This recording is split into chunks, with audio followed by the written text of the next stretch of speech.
But these are the baseline of huquq or rights that we owe to our children, sons and daughters alike. That we raise our children to know Allah subhanahu wa ta'ala.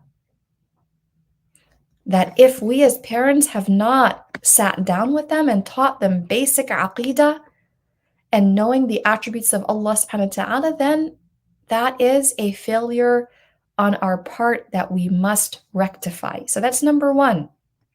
That is their haqq, to know Allah subhanahu wa ta'ala. Then to know his Prophet sallallahu alayhi wa alihi wa sahbihi wa sallam. Hence, this important resource of Celebrate Mercy. And to know himself or herself. Because it is through that knowledge of Allah subhanahu wa ta'ala and through that knowledge of the Prophet alayhi salatu wasalam that we truly begin to discover who we are as servants and devotees of Allah ta'ala, and as people who are attempting to walk in the footsteps of the Prophet alayhi salatu wasalam. And then to learn the book, to not sacrifice the knowledge of the Quran, to make sure that boys and girls alike have an equal opportunity to learn the Quran and to learn it well. To treat our children with rahmah, with compassion. To let them know how much we love them.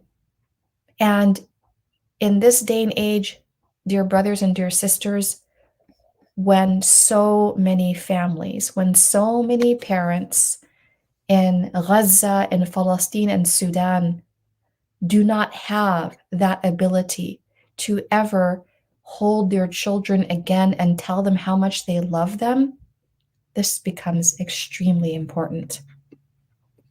And then to make sure that we are doing everything we can to cultivate a nurturing environment for our children in which they can acquire sound knowledge of their faith and be given age-appropriate responsibilities, because that will build character.